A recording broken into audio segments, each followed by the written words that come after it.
welcome to the Horror Hangout, a podcast where two bearded film fans watch the 50 best horror movies ever and then have a chin tickle. My name is Luke Condor with a K, and I'm joined by my regular co-host and Mr. Ben Errington. How's it going, man? How's life? How's things?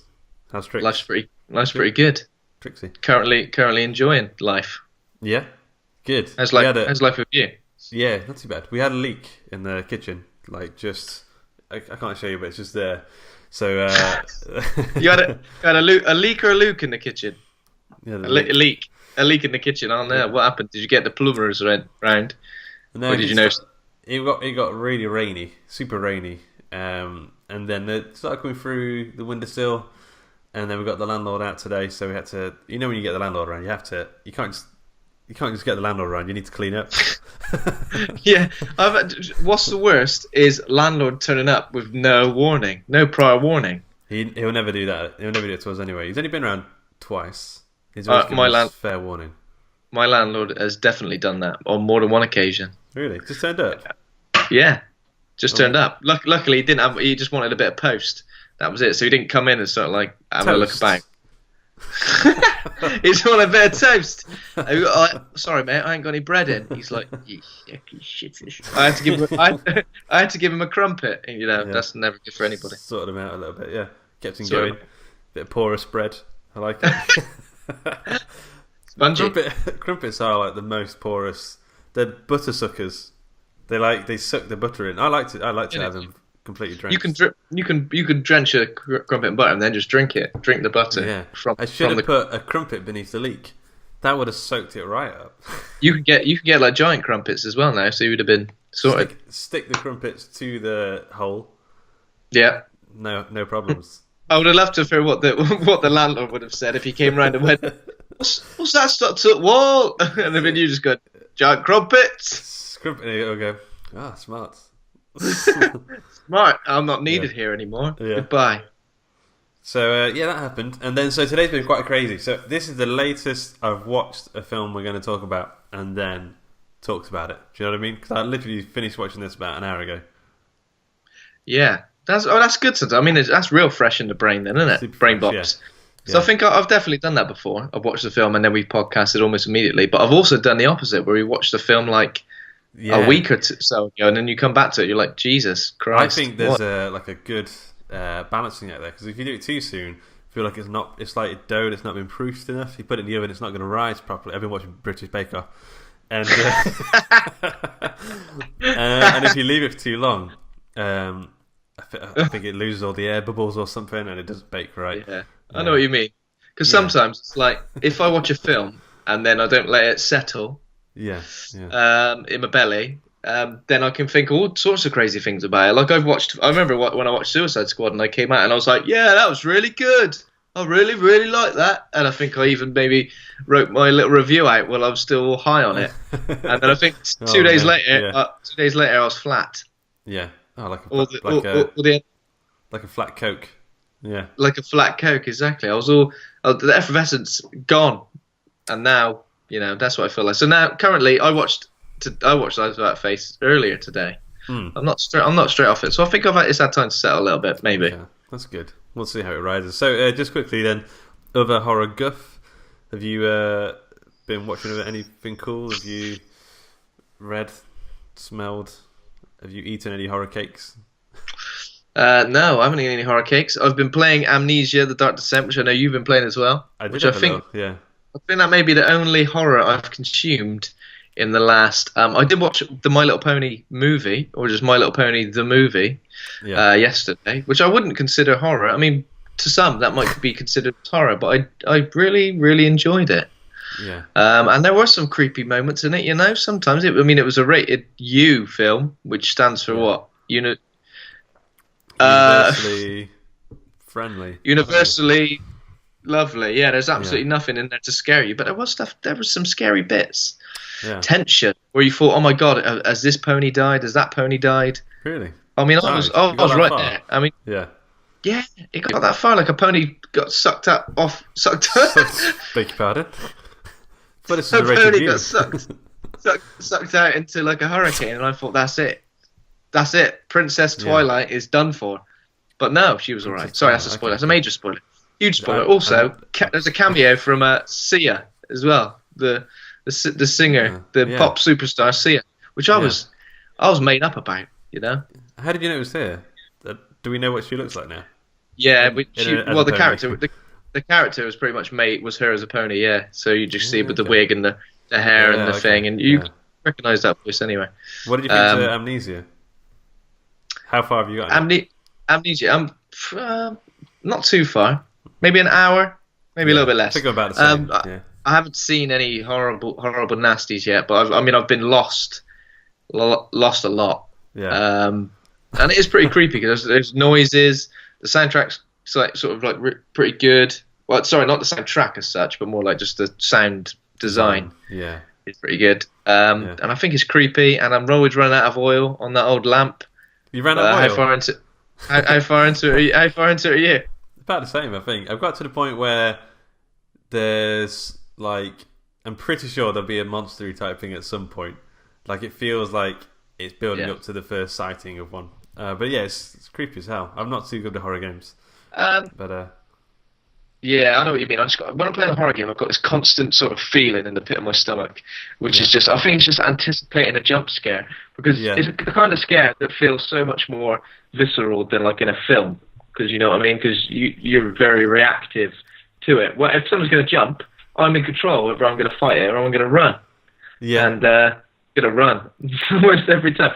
I've just got into the wine cellar. I'm not sure if you're at that part yet. I had to find a key, and it got me to the wine cellar.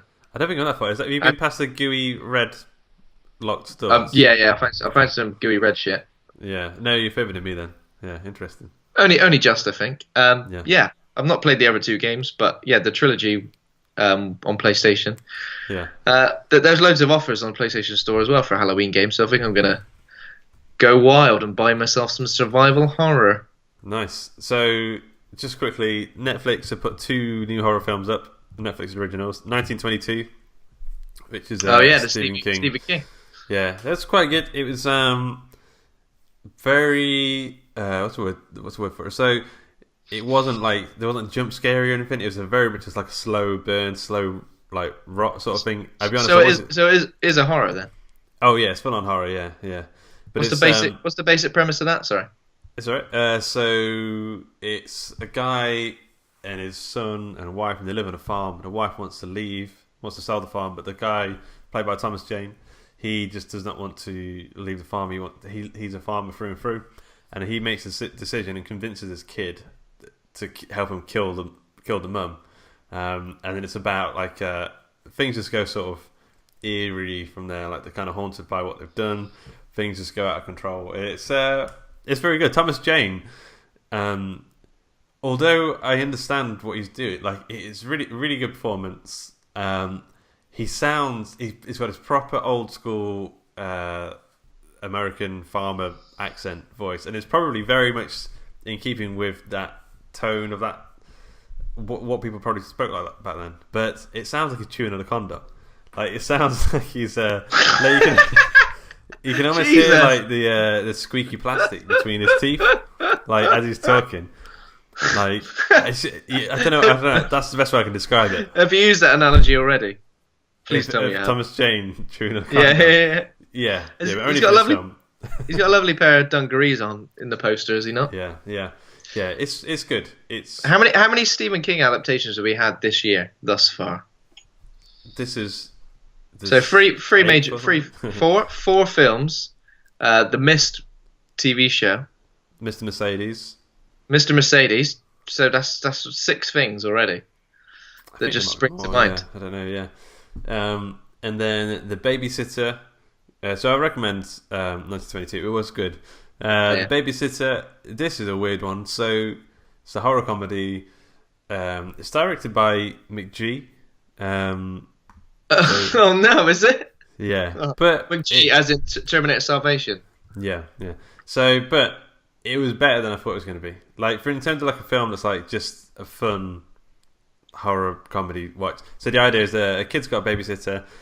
She's the coolest babysitter ever. She has shots of him and stuff, and then he stays up one night after he's supposed to go to sleep to catch what the babysitter does after he goes to sleep, and then it turns out she's in a satanic cult, and they're going to be they sacrifice a guy, and they've been siphoning his innocent blood, and because he sees them, they try and kill him. It's completely ludicrous, like absolutely ludicrous, but it's fun. There's some funny lines. Is it 80s? It looks. No, is it like no. 80s aesthetic? No, okay. No, although there's some 80s synthy music, as yeah.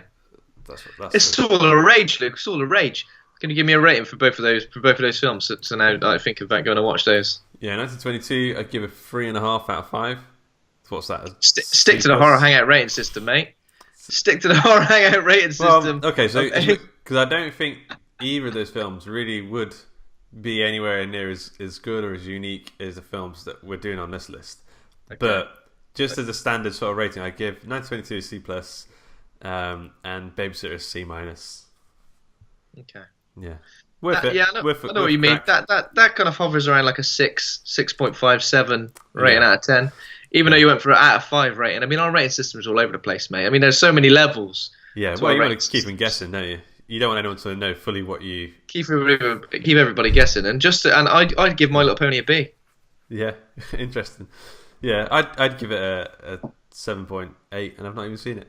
But yes, you don't want anyone to really know what you think about a film. Mark Kermode, he doesn't even rate them. He gives you he either really detests the film, or he'll give you the good and the bad, and then you'll think, so does he like it? Yeah. I know what you mean. I do enjoy listening to Mark Kermode's reviews, just simply for Simon Mayo's little. Here's Simon Mayo, isn't it? He chips in every now and again with a little. Either he corrects Mark Kermode, or he just says something really patronising. And then, if Mark Kermode said a phrase or something, and Simon Mayo doesn't understand what it means, so he'll go to town to try and make him say, what does that mean? Even if it's nothing to do with it. What does that mean again, Mark? You go, don't you mean this, Mark? And I go, well, okay, yes, of course I mean this. Yes. Yeah, and then I'll go, I hated it. No matter what it comes, I didn't like it. Yeah. I hated it. Did you even watch it, Simon Mayo? What's your role in all of this? What's your role, goal, Simon? Okay, so some good stuff out there at the minute, I guess. But today we are talking about the next film on the list, number 22, Eyes Without a Face. Do you want to tell us a bit about it? Sure thing. Yes. Eyes Without a Face, yes. It's a 1960 horror film adaptation of Jean Redon's novel. It's directed by Georges Franju and stars Pierre Brasseur and Alida Valli. I think I'm nailing these names today. Did you do French at GCSE? Did I do? Yes, and I think I got an E or something. Ooh. That counts as it's an E for excellent. Okay, and the plot. A surgeon causes an accident which leaves his daughter disfigured and goes to extremes to give her a new face. What is the author called of the book? The author of the book was called something. I've closed that tab down now. No worries, Jean Redon. Jean Redon. His catchphrase was, "It's redonkulous." That's what he said. It's redonkulous. And when you finished the page, you said, "No, don't stop reading. Redon." That's good. Come on, give me that. Good. Yeah. Give me that. Applause. Yeah. There you go. Applause. You were delayed for us. You were delayed for a couple of seconds. I thought I'd fallen flat. No, Coke. No, it's solid effort. It was a juicy crumpet. Okay, so it was a good bake. So this is what the Horror Hangout people had to say. Horror movies love a mad scientist, and they don't come much madder than Pierre Brasseur's boffin, Dr. Genesier, in this quietly insidious spooker. He attempts to make amends for causing the car accident that's ruined his daughter's face by grafting the visages of other women onto it. You don't need to be au fait with the plot of Face Off to see where this could go wrong.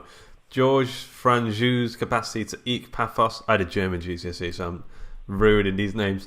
Georges Franju's capacity to eke pathos as well as icks from premise makes it an enduring classic and more than worthy of Pedro Almodovar's 2011 homage, The Skin I Live In. It's got a 98% rating on Rotten Tomatoes, 7.8 on IMDb. We've asked the Facebook group, and Andy CT said, "Not seen this one myself, but the visuals are quite striking. The mask has quite a Michael Myers quality to it. Might have to give it a watch, providing you guys don't conclude that it's a load of toss. We'll have to wait and see." Wow. Kev here says, "Great film, saw it in my third year of uni during Horror Nation." Cool. So, did you have you seen it before? Have you do you know what it is? What did you think? I've not seen this before. I'm familiar with some of the visuals. Obviously, quite striking visuals, as Mr. Andy CT suggested. Very Michael Myers, this mask. I agree. I kind of thought that all the way through.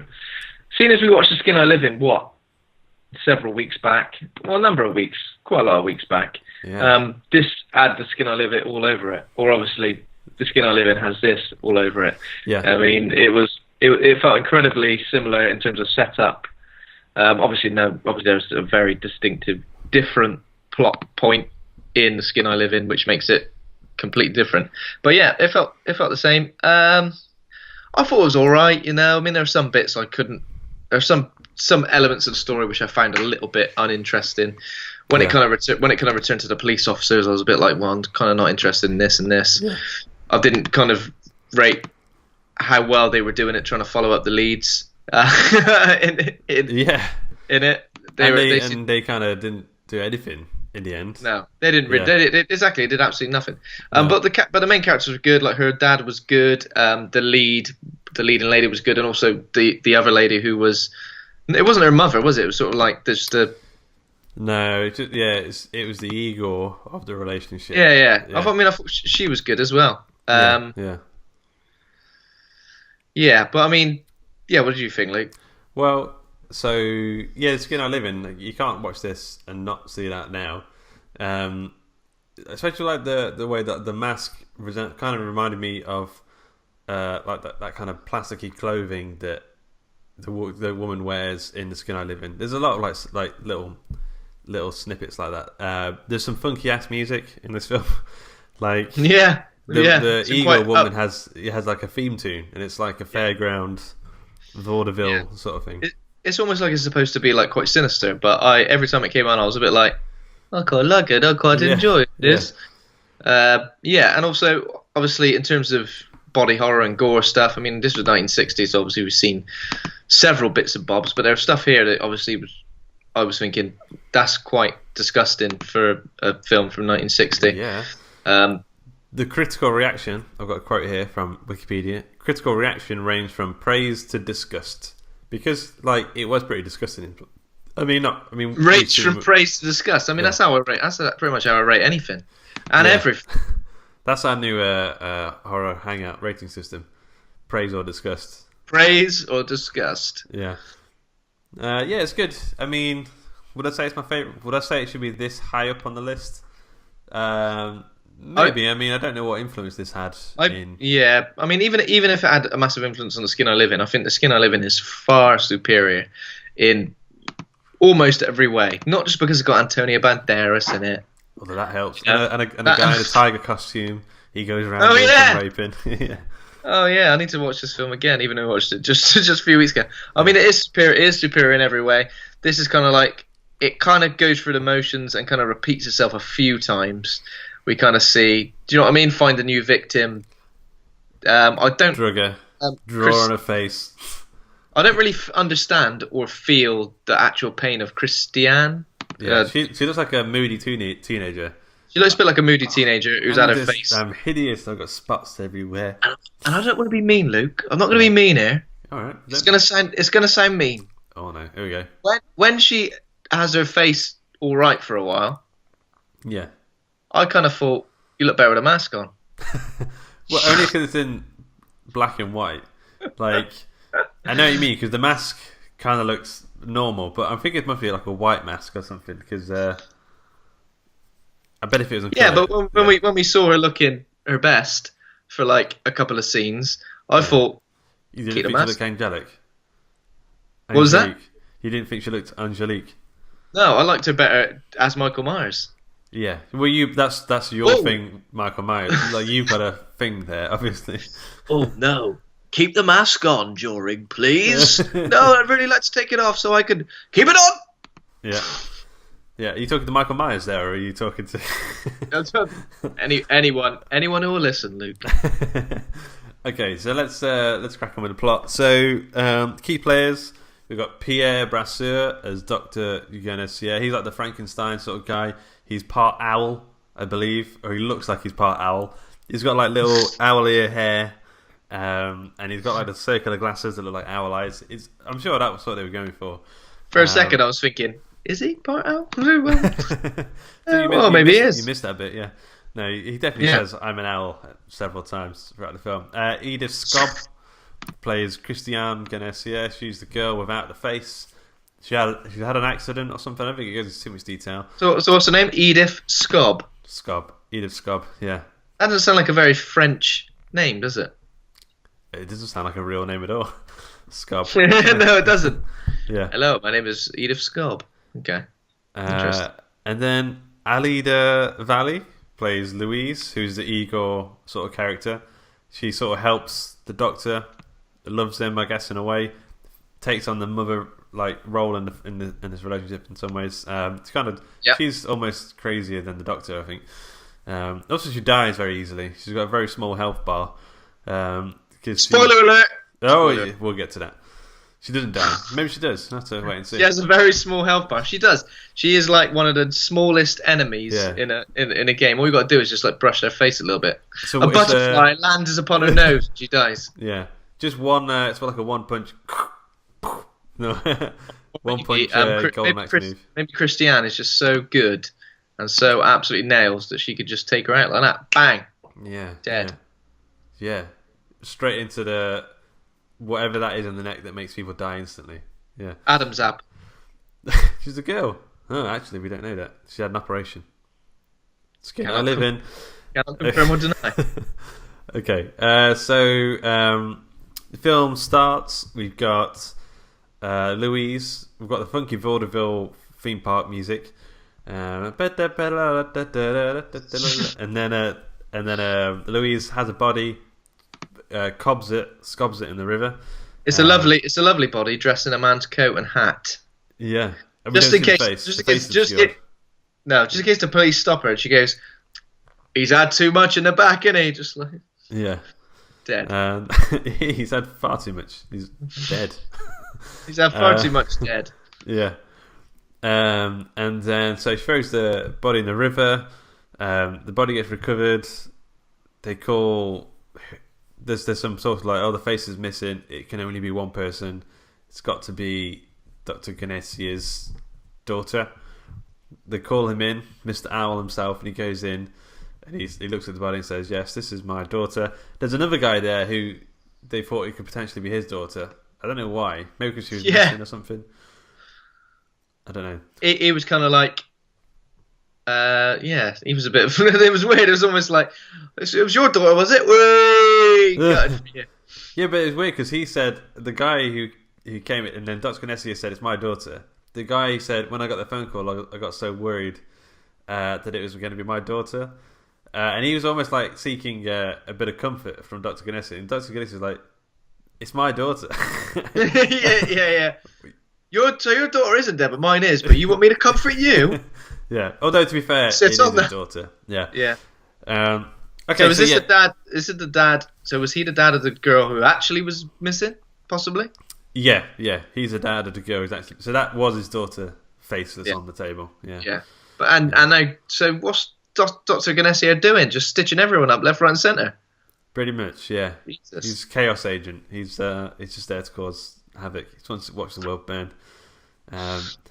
We go back to his house. We see he's got like a big, nice house.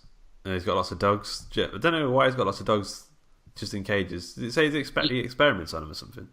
I don't know. I don't think it says that explicitly. But yeah, he's got loads of dogs in cages. Maybe just likes dogs, but in cages. Doesn't like him out and about roaming around. No. I like dogs, but please stay at an arm's length in that cage. I want to go for a walk. Shut up. Quiet now. He's also got. We meet the daughter. Do we meet her yet? Maybe we no. Do, maybe we don't. Not the funeral first. Right. Yes. They put the fun in funeral and have a lovely funeral. we're also introduced to Christiane's grieving fiance, who's also a doctor who works with Dr. Ganessia. Yeah. I think we see Louise talking a bit more to Dr. Ganessia now. She shows like a scar on her neck or something like that, or is that later on? I can't really remember. But she likes him. She's loyal to him. Yeah, she's really loyal to him because he repaired her badly damaged face at some point. Yeah.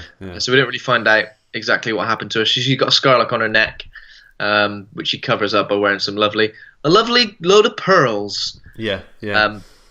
So yeah, we sort of get a little bit about we get a little bit of information about their relationship, and also that Dr. Ganessia has been studying these newfangled skin graft techniques and attempting them on various people. And he does explain when he's doing some sort of talk.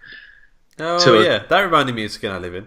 He's doing talk about like skin grafting. Yeah, he's doing talk about skin grafting, but he says obviously there are certain methods that he's been experimenting with, but he uses radiation, and the subject usually can't live through it. No one puts their hand up and go, how do you know that the human beings don't live if you've not I've done it to loads of people, mate. I've done it on my wall. Wikipedia. Just a thought. Yeah. 1960 Wikipedia was hot back in those days. Yeah. Wikipedia. It's just a man with a load of paper on his lap. You have to go up to him and pay him one franc. Well, yeah, you could donate to him, but he'd keep doing what he's doing anyway. Does Wikipedia still do that when you try and use it? At the top of the page, it just goes, "Oh, could you please donate to me?" Oh, not a charity. Your charity case, Wikipedia. Yeah, I remember once it's really, really cold, and super cold. It's like frosty outside. Me and Kat were walking home from the cinema, and we were like, "Oh, I can't believe how cold it is. Imagine how bad it must be to be homeless. I'd hate to be homeless tonight." And the homeless guy heard us, and he said, "Have you got any change?" And I said, "No." Oh my God! I didn't have any change though. Luke Condor's moral code. Yeah. Wouldn't it be horrible to be? I feel if there was a homeless person here right now, I'd give him some bloody money. I would. Hello, I'm homeless. Oh, sorry. Is my bus? Yeah. He said we need change, and I thought, Donald Trump, Brexit, we do need change, sir. And I left him. You are quite right. And this was years ago as well, and he was like, What's a Brexit?" Yeah. Luke Condor knew. He was ahead of the curve. It's kind of a cereal biscuit. Okay, so what were we talking about? Oh yeah, so I think at some point, they go home, and then we meet Christiane. She's got this kind of obscures her face for a bit, but then we do meet her properly, and she wears this creepy Michael Myers mask. It is a very visually like a kind of a horrific mask to look at. You could do it up a right treasure, though, couldn't you? You could put makeup on that. You could put makeup on it. You could draw tattoos on. I mean, you could do that with your normal face. Make it like a kabuki mask. Yeah. Yeah. She should have like different. It's like a Japanese theatre. Oh right. Yeah. Phantom of the Opera. If she's feeling frisky. Yeah, she could play the Phantom of the Opera quite well. Like she could put that on just in the house, keep herself entertained with the teddy bears. With the teddy bears. Yeah. Yeah, that's true. I mean, she should be grateful, if anything. Yeah, she should. She's got a pretty wicked looking mask. Yeah, badass. Pretty sick. So she's roaming around the house like a recluse, and then she and her dad, Dr. Ganessia, sort of promises he's going to restore her face eventually. Yeah, I promise I will. I just got some things to sort out. Yeah. And then she brings her fiance at one point, who works with Dr. Ganessia at his clinic, and she hangs up without saying a word. Rude. Rude. I mean, that's gonna mess with his head, isn't it? That's not fair. Yeah. Well, I don't know. Maybe for his PPI call or something. But so then they say, I think they decide. See, I got a bit confused on this bit because what's her name? Louise is out she goes to like a train station or something and meets a girl and says, "Do you want to come back to our house?" Or like, what is the thing? What is the game plan there? Like, I know the game plan is to get her to get her face off. Yeah.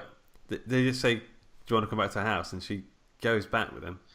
Well, I think we get the idea that she befriends her over the course of a few days, maybe even like weeks, because she goes to like a show with her, and then later on she meets her in a cafe, and she goes like, "Oh, I found you a room." Almost like you kind of understand that they've obviously had a bit of a relationship between these two, and she's obviously gone, "Oh, I need a place to stay," and she's gone, "I know a room," and then so she's obviously built up, she's gained her trust, built up a sort of relationship with her.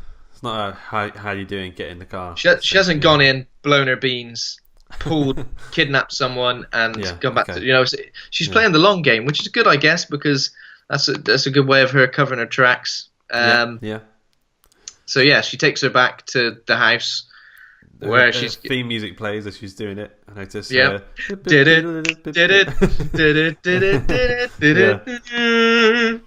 Get your face off. And when she gets her back, she's clearly trying to still continue to play the long game, but Ganessier's gone, I'm going to chloroform the shit out of her. Well, this is the thing, this is weird as well. Like, so Ganessier's, it looks, from the outside looking in, it looked like an old married couple trying to spice up their sex life, and they got a girl in. 100%. Like, do you want a drink? And they got a girl in. I'll tell you what I want to do tonight, love. I want to get a girl in. All right, I'll see you in a minute. I'll go get one. Yeah, it did look dodgy. Would have been going crazy, but not as sinister as that. Like my alarm bells would definitely go off thinking I was in some sort of swinging scenario. Yeah. But I would never think. I wouldn't be like saying, "Leave my face alone." leave my pretty face alone. Yeah. Oh, I'm gonna cut it right off. I'm gonna cut it right off like a piece of paper, which is pretty much what they do. Yeah. So they chloroform the shit out of her. Next thing we see, she's on a bed, faces out, and then she's unconscious, and they're doodling over her face. Yeah, I think Christiane at some point watches them sort of take the girl into their lap. Yeah. We see a real face for a second or two, I think. When she goes in to see the girl, I think, doesn't she stroke the dog at some point? Stroke some of the dogs. I may look like a terrifying Michael Myers type, but I like dogs. And she strokes a couple of them in the cage. The dogs don't mind her at all, even if she's kind of creepy. Yeah, they're fine with her. They don't judge you, mate. They don't judge you. No. Dogs love you. Yeah, they don't like owls, but we'll get to that. Yeah. And so we get a sneaky peek of her face. It's still out of focus because we're seeing through the POV of the girl they kidnapped, and she looks kind of creepy. Like literally is eyes without a face, like just eyes and then like it's flayed. A bit like Two-Face, but Two-Face. Imagine Two-Face with one face, but the bad. But face. That one face is the bad face. Yeah. Oh, bad. What a good face. Yeah. It's like if Two-Face held up a little mirror like that. Yeah. He could do that for like when he wants to look normal, like if he's just in a car or something, looking out, have a mirror there. Yeah. Hello. Hello. I'll be dead. Yeah. So then Dr. Ganessier, who's got a lot of heavy breathing going on while he performs this skin graft surgery. The blood looked quite good. You know when he goes around with the I don't actually know how to do this. They go around the line with the penknife, the scalpel. Assuming it's some sort of tool that like disperses blood as it goes around. It looked good until Louise got in there with the brush, and it made it look like ink or something. Like it suddenly made it didn't look like blood. But with the chocolate sauce, because I read somewhere that back in black and white days. Yeah, I think back in the day they used to chocolate sauce for blood. I don't know if that's just a rumor, just an horrible, dirty rumor, wasn't it? I mean, the sell of chocolate sauce was up. I mean. So, and then they peel the face off. Like, it's actually quite well done, I thought. They really take the time to like unflap the face. And then the face off, nose comes off in one. I hate when a nose comes off in one. That's so frustrating. Oh bloody hell! Yeah. All the time, you've got this like the dogs in the other room are constantly crying. Like you just hear them whining in the background. This is the thing. Like if you're going to keep dogs, whatever you're keeping them for, whether you're keeping them for experiments or whatever, considering Dr. Ganessier is such a heavy breather. Yeah, that's why he doesn't want anyone to hear him. You couldn't chill out in that surgery because he was heavy breathing. The dogs were whining. And if I was that Louise, I would have been like, steady. That's a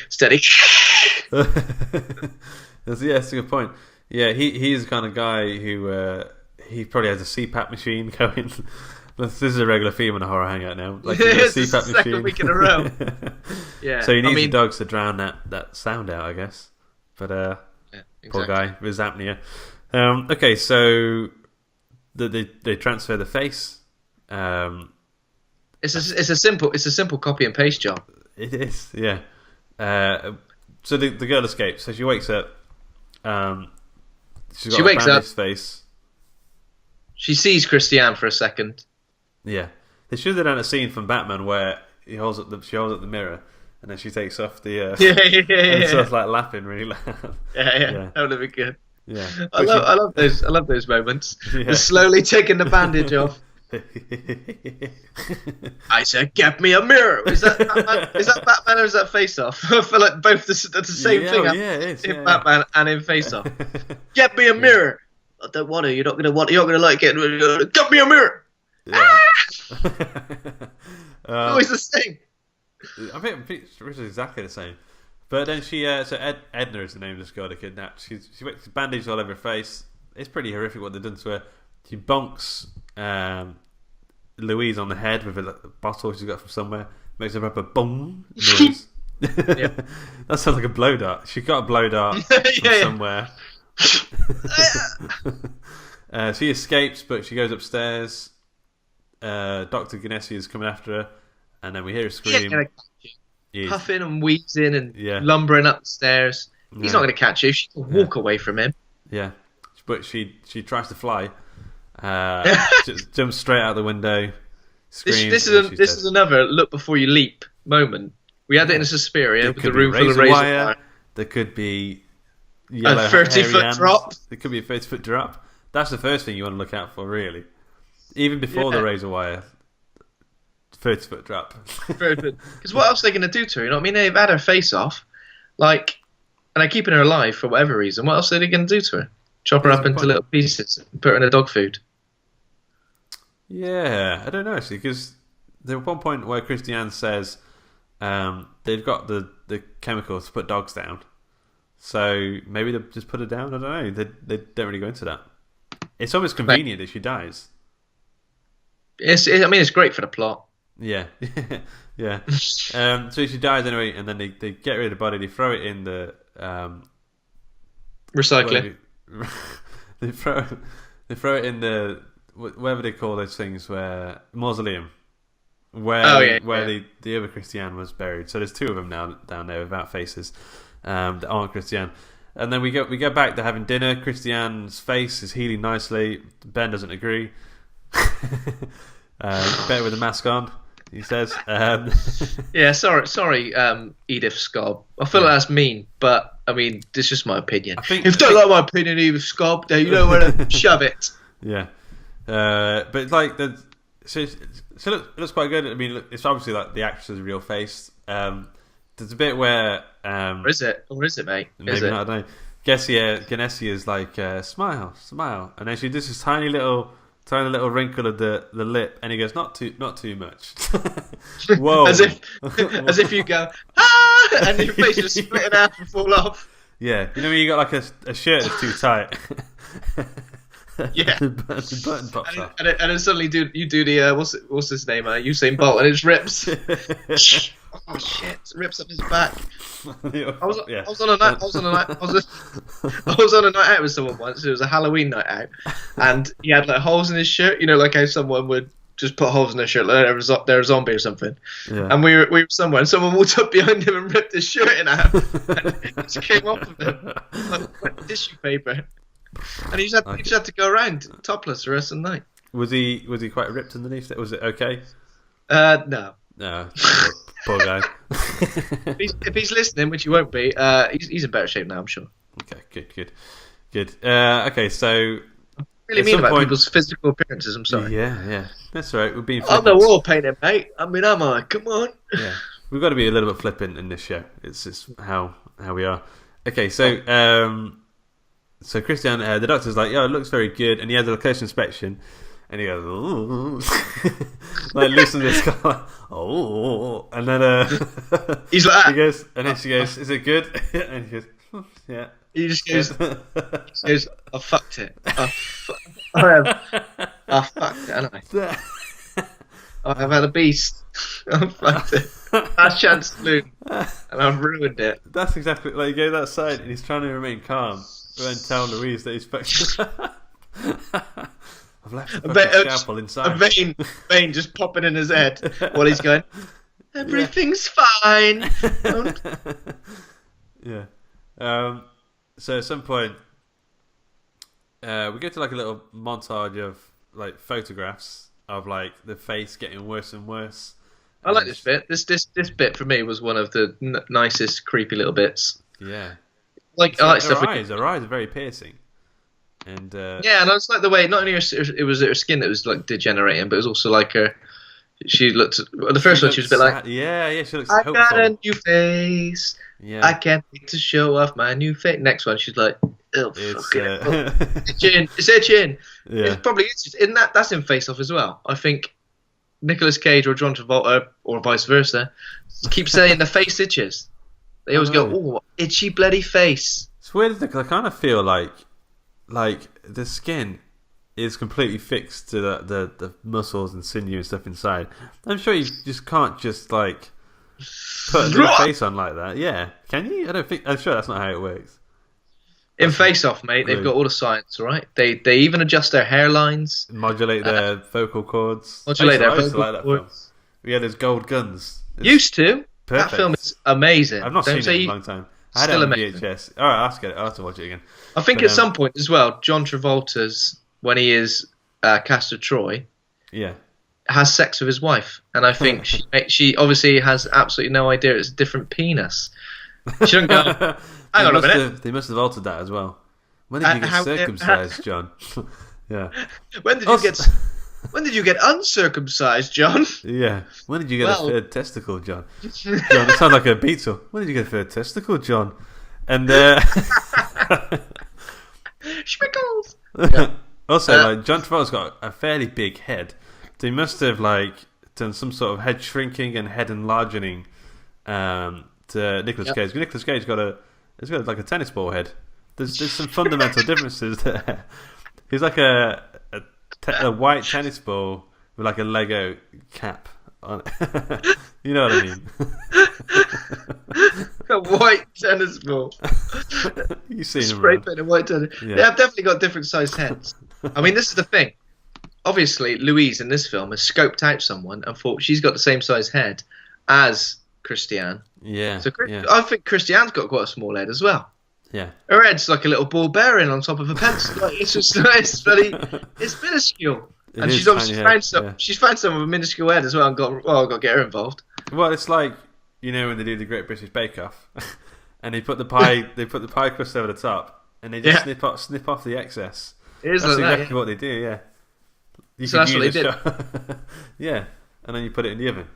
But then but then the aisles would have been like here. Yeah. It also, like, to say how like precise it must have to be, they use a very thick, like, grease-proof pencil on the face. Do you know what I mean? Yeah. It's very rough.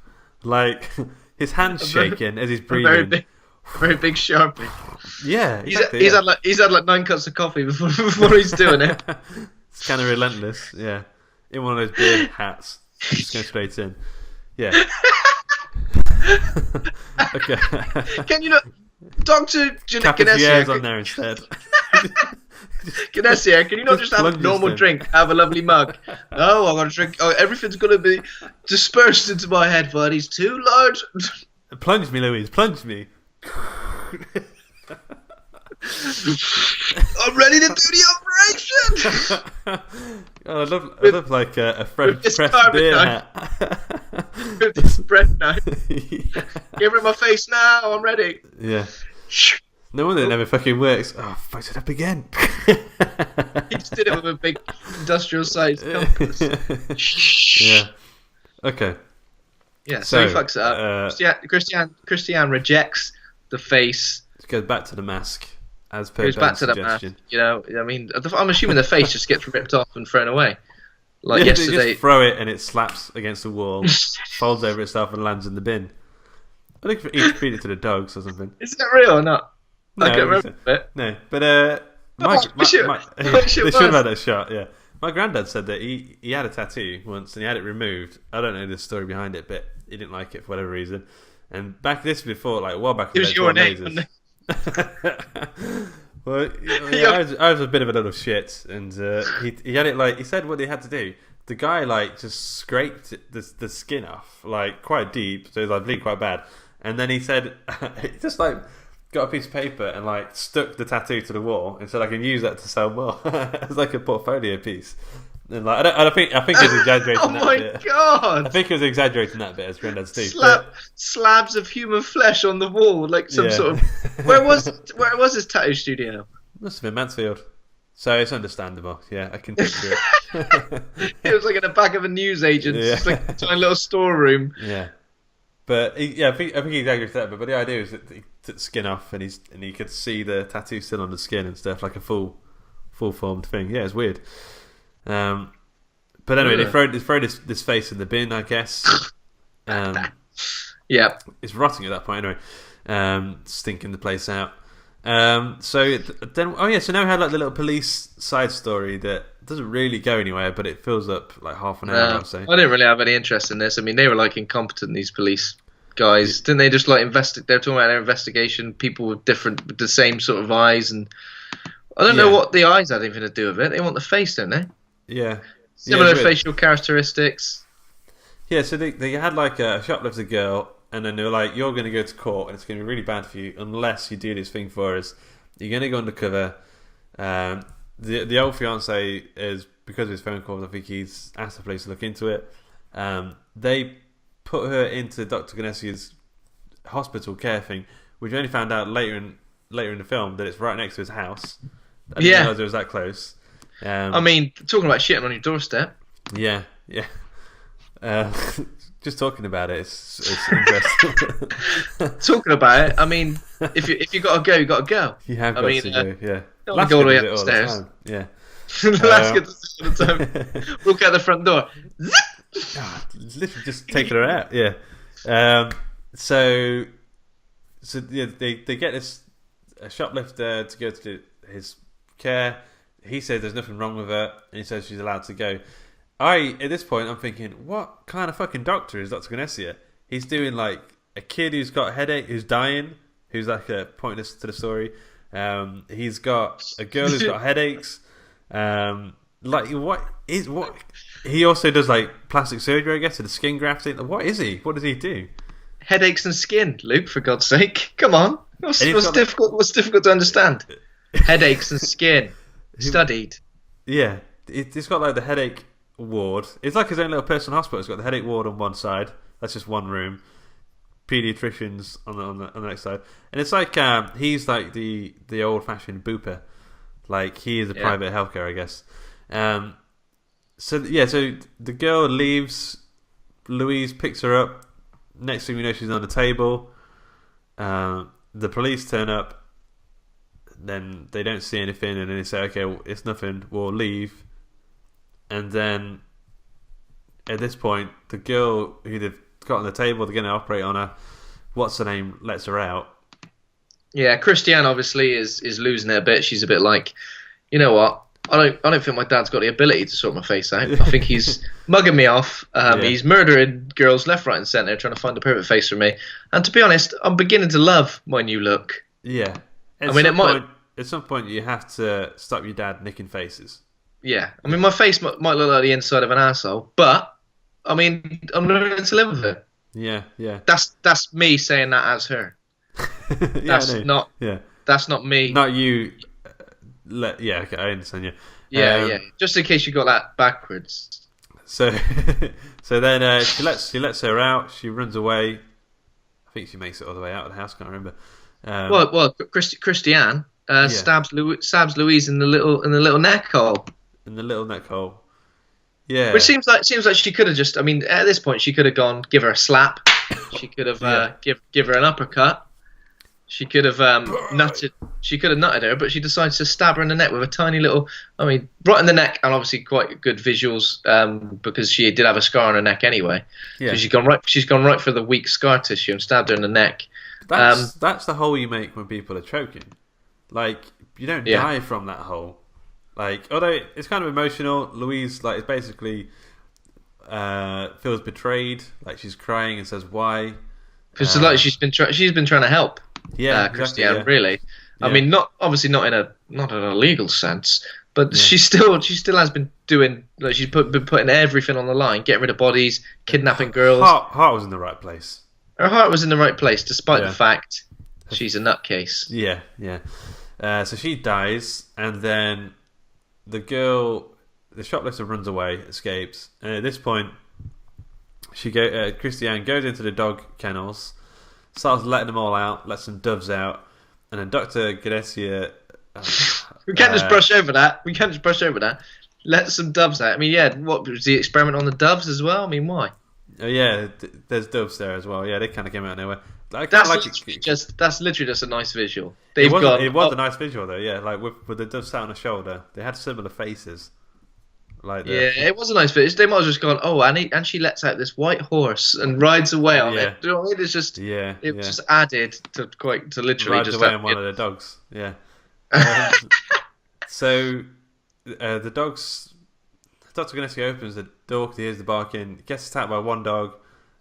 Very quickly, there's dogs all over him. These dogs, I don't know how they filmed this because they were properly scrapping. The dogs were fighting each other. No one was in control of that scene. No. I mean, I'm sure it wasn't the actor who played Dr. Ganessia getting mauled, but he was getting mauled by 12 different breeds of dog. They were all on top of him, and the dogs were fighting each other. It didn't look safe, 1960s. Animal safety. I reckon what happened was there was a guy who's just like, yes, I've been training these dogs quite thoroughly. Don't worry, just let them out. And the dogs actually started mauling someone, but he just went. But he just went, keep filming. It's gold here. Fucked it up.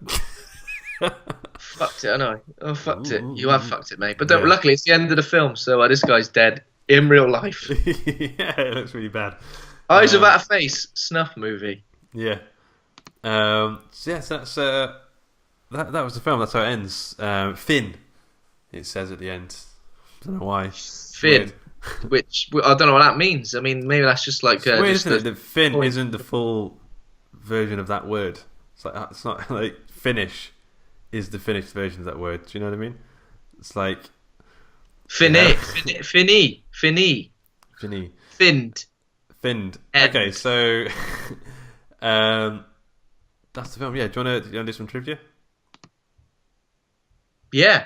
Okay. I'm up for it. I'm always up for trivia. Like I said, didn't have much time for this trivia. I think I did it in 5 minutes, and so low expectations. Mate, you got to put more effort in. Let's be honest. Okay, number one. Director John Carpenter once suggested that selecting the mask that Michael Myers wore on Halloween was influenced by Edith Sculp's mask in this film. True or false? That's not true because it was a William Shatner mask, wasn't it? It was William Shatner. It was a William Shatner mask. But according to the trivia website, he once suggested that it was influenced. Oh, okay. But they look very similar. William Shatner. What did they do to that William Shatner mask? Did they I think it was just a William. I think they just had. I don't know. Off the shelf. Did they just come like that? I don't know. I think maybe it did, and I'm assuming they sprayed it white, and then But other than that, it was exactly the same. Michael Myers also got a Star Trek uniform underneath. Yeah. Okay, so number two. When the film appeared in the Edinburgh Film Festival in 1960, it was reported that 7 audience members fainted during the surgery scene. Yeah, I can believe that. True. Director Georges Franju responded to say, "Now I know why Scotsmen wear skirts." And I was trying to work out what he meant by that. What's that's such a non sequitur, right? Like, what is he on about? Hang about. What does he mean? Now he knows what's. That means that they went in there wearing kilts because they thought, I'm going to faint, and it's going to be an excuse for people to see my knob and bollocks. Or is he having a go at them for fainting, saying "you bloody wimps"? And he's being a bit sexist, and he's being a bit sexist, and he's gone, no, even your men wear skirts. You load up plenty. Women, yeah. Maybe, yeah. I thought there was it's something like a flashing. Yeah, I mean, it is a bit confusing. Yeah. But okay, I can see what he means now. He was clearly he was doing it. Is he French? The director? Is he French? Yeah. His Hate Scotsman. His name's Georges Franju, so I imagine the Fran in the name means France. France Maybe. Jew. Yeah. He's got a problem. I reckon a Scottish bloke stole his wife. Maybe, yeah. Okay, number 3. The film was used in several ad campaigns to show the dangers of getting one's face cut off by crazy doctors. Don't do it, kids. I mean, there are a lot of dangers, but there was a lot of other stuff to worry about in the 60s, like free love, possibly getting some sort of viral infection, and getting mauled by packs of dogs. Yeah, so he was supposed to be on, walking onto a film set and accidentally getting mauled by dogs. Happens way too often.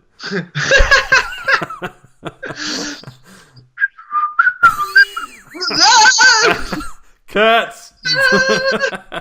Never seen him again. That's the third mauling this week. Yeah, he was 1 week off of retirement. All of those dogs were. Number 4. Director Georges Franju never considered the film to be a horror story, but instead felt it was a tale of anguish. True or false? Yes, true. Why not? It's true, and this is so it's the Scottish people who wear skirts. Is it Mr. Fran? Mr. Franny? What's his name? Franju. Mr. Franju? Oh, it's a tale of anguish. Stick that out of your kilt. Jaxie. It's weird that there's been a couple of things where people said it's not a horror film, it's a film about something like there's people saying it isn't a horror film, it's a psychological thriller. But why not a horror? Like, what's so bad about calling something a horror film? I don't think anything's too bad about calling something a horror film. I just think sometimes it's easy to just lump a film in with a lot of other crap by calling it a horror film. So, like, you go, oh, it's a horror film, and people whose perception of a horror film might be A, B, and C. Do you know what I mean? Like a slasher film or like a paranormal film or something. And then something like It, they might just go, if someone goes, oh, it's a horror film, you kind of think, oh, you know what to expect from it. But by kind of elaborating on what it is as well as a horror film, hopefully we'll make it stand out from the crowd for more casual horror fans, or maybe people who aren't because a lot of people hate horror films. Yeah. But you would consider It to be a film that like non-horror fans would enjoy. Yeah. I mean, that's just my 2 cents, Luke. I like it. You should write an essay on it. Being comfortable with horror. Maybe I will. Cool. Yes. Okay, so number 5. The film is actually set to be remade by Andy Muschietti, starring Pierce Brosnan as a doctor, and none other than Stephen King as the faceless girl, Christiane. I was believing it right up until that point. Could be half true. I could have just added that Christiane snippet on the starring Aaron Eckhart reprising his role as Harvey Dent as One Face. as Mr. One Face with a little vanity mirror in his hand. Yeah. Right, Charles. There's a bit. Sorry to talk. This is totally irrelevant. There is a bit in The Dark Knight when Joker is in the hospital with Harvey Dent, who's just been two-faced. Yeah. And if you remember right, the Joker is in a fairly loose disguise as a nurse. He's got like the mask over his face, but you can still see the fact that it's the Joker. Yeah. Harvey Dent reacts to the Joker. He looks at him first when he's got the mask on and only reacts when he takes off the little mask. Who else would it be? He's got all the makeup on. You can see it's the Joker with a mask on, but he kind of looks at him, and then when he takes the mask off, he goes, "Rah!" I've not seen that for a long time, but it'll be like you walking into a room with a face mask over you, and me just going, "What have you done with Luke?" Wait, oh! Yeah. You had me.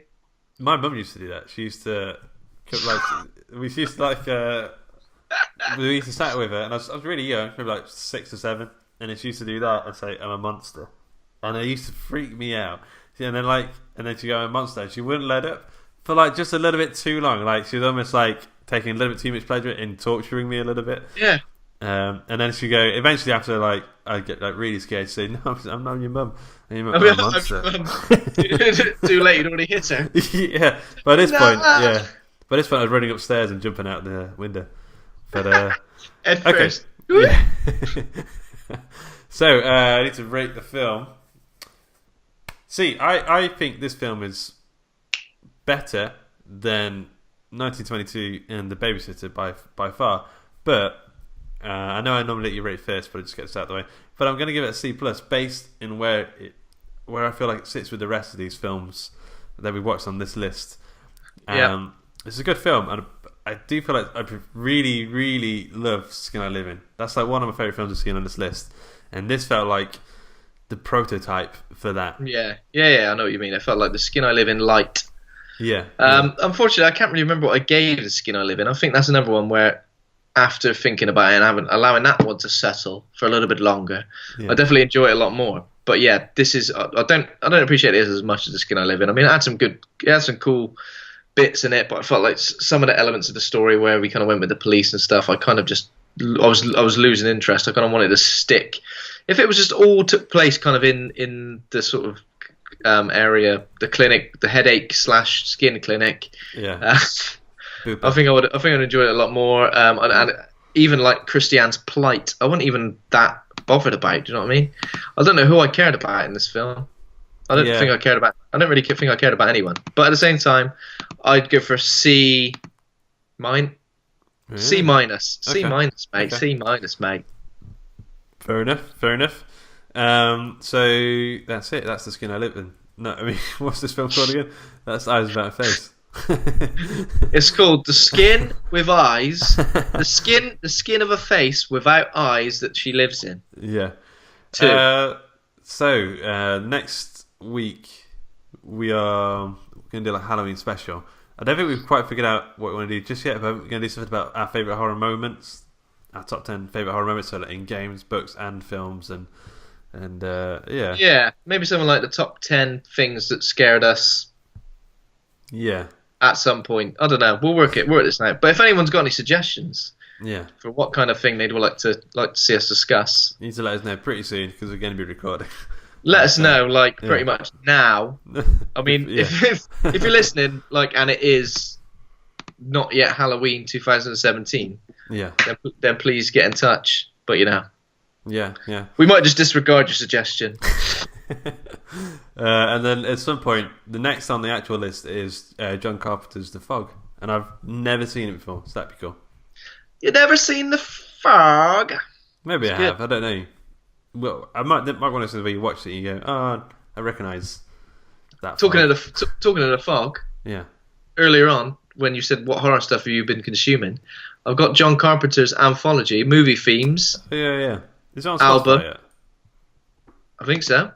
Yeah, I'll listen to it. Which has got everything. So all the main themes from his most popular films, including The Fog. And it's lovely. It's a lovely eargasm. Listen. Did you listen to the Halloween music remake by Trent Reznor? Yeah. Atticus Ross. I did indeed. I thought it was great. It's very good. I love all that John Carpenter music. I listened to the Lost Themes album quite a lot. Lost Themes 1 and 2. Yeah. It's a good sort of it's good writing music. Yeah. Because you can kind of zone out. I can't listen to anything when I'm writing that's got any vocals in it. No, I tried a couple of times, but then I what are you saying? Start listening to the lyrics too much. Yeah, fair. Okay, so this show is brought to you by the Story Studio Hawk and Cleaver. Head over to hawkandcleaver.com and grab a free book. Become a patron over at patreon.com/Hawk and Cleaver. Thanks to Kovac Cameron for our theme music. Thanks to Acast for hosting the show. Thanks for the guys over in the Horror Hangout Board of Advisors Facebook group. Thanks to listeners. If you enjoyed the show, give us a rating and review in iTunes, and remember to hit subscribe. Thanks to my co-host Ben for being a real horror dude. Thank you, Luke. Thanks to the listeners. So thank you very much. Bye. Goodbye. Ooh.